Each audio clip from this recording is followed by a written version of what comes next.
ஓம் ஸ்ரீ குருவே நமக. சாயியை தரிசிக்க நாசிக்கை சேர்ந்த லக்ஷ்மண் கோவிந்த் முங்கி என்ற பக்தர் செல்கிறார்.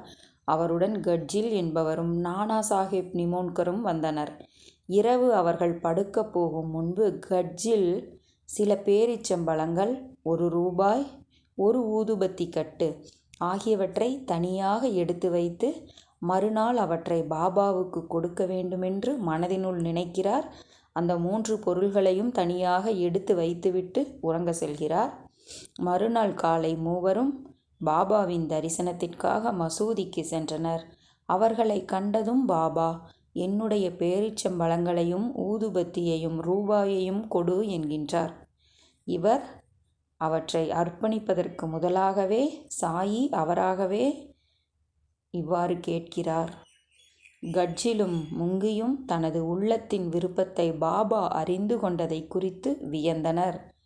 கட்ஜிலிடமிருந்து தாம் பெற்ற அன்பளிப்புகளை, அதாவது அந்த 1 ரூபாய், பேரீச்சம்பழம், ஊதுவத்தி ஆகியவற்றை உடனே அவர் எல்லோருக்கும் வழங்கிவிடுகிறார். மசூதியிலுள்ள விளக்குகளுக்கு எண்ணெய் அளிக்கும் எண்ணெய் வியாபாரிக்கு அந்த 1 ரூபாயை கொடுத்தார். ஊதுபத்திகளை கொளுத்தி வைத்துவிட்டு பேரீச்சம்பழங்களை எல்லோருக்கும் விநியோகித்தார். இவ்வாறு பல ஆயிரம் பக்தர்கள் பாபாவை காண செல்கின்றனர்.